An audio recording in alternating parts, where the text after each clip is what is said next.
outside our male white lion, Tamara actually weighs more than him, so she is very heavy indeed.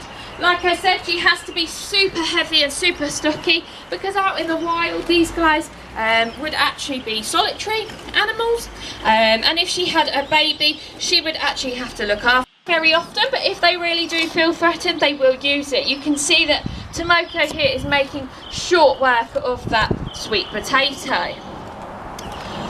When he does eat all this food, you'll notice, actually looking out onto the paddock, that out here where we've got all of our sticks and log piles and stuff, nothing really has any bark on it. That's because they do eat things like bark as well, not just the leaves, they will bark it, and they'll also eat things like aquatic plants and pretty much anything they can get their nose on.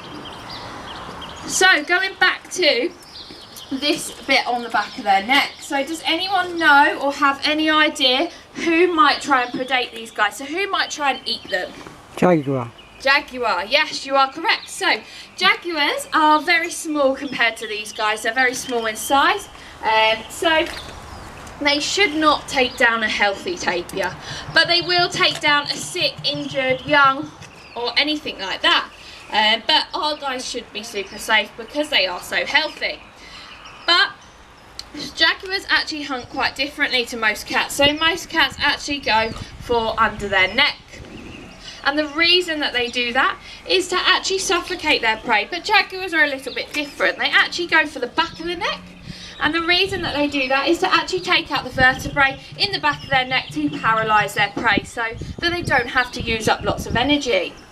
So these guys have actually adapted over a long period of time, and they have actually got this. So this is extremely hard, and a lot of people think it is actually bone, but it is actually just muscle. So if a jaguar was to jump on the back of their neck here, they wouldn't actually paralyse them at all because it is a lot higher. So actually their vertebrae is down here, so it is a lot higher, so it wouldn't actually do anything for them.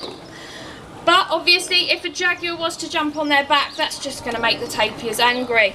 And a lot of people think that these guys are super slow and they look like they are very, weak and feeble, but these guys are super strong and they can actually run very, very fast. So these guys can get a streamlined head, would go bashing through the forest, and everything else, their big old bottom would just come smashing through behind. So there are actually pictures of tapirs with jaguar scratches on where they've actually managed to knock them off, which is really, really cool. She is actually around 230 kilos. So females are always slightly larger, and the reason for that is that she has to look after her baby. But 230 kilos, if people aren't sure what that is converted to around into stone, it's around 30.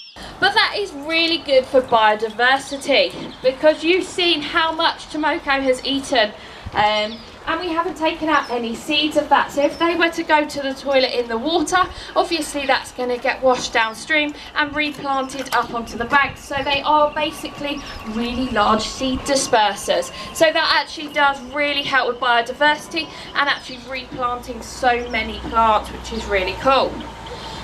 Unfortunately, these guys aren't doing brilliant out in the wild, and this species is actually vulnerable.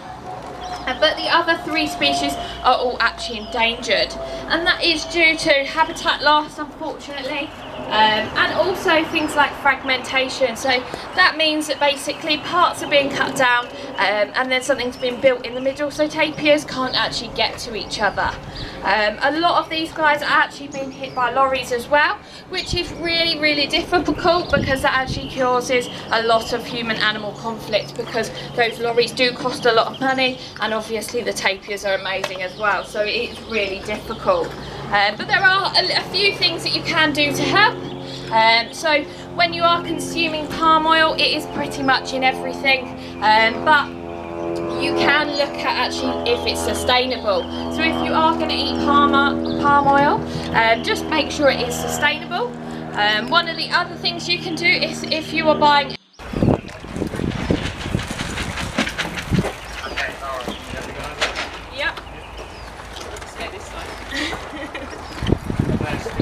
tomorrow.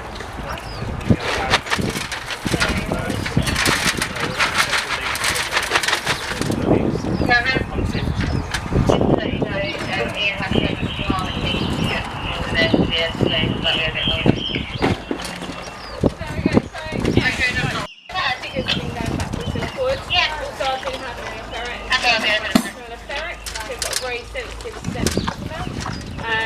So she especially does. So we're mainly concentrating on Tamara and Kim, sorry. But when we go in there, just remember they are quite large animals, but although they're quite large, they don't realise how large they are. So just sometimes ears through. They sometimes step on your foot and don't realise they're doing it.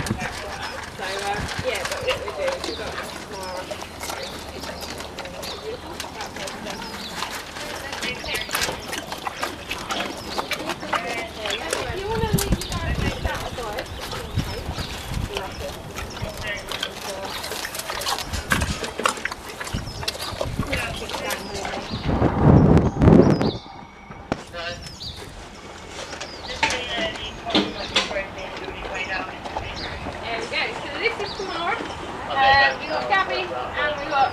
Tim as well, so they are a family group. Gabby and Tim are both 17 years old. Gabby's the mum, Tim's the dad, so they are built off naturally. But if you want to come up this way, we go and say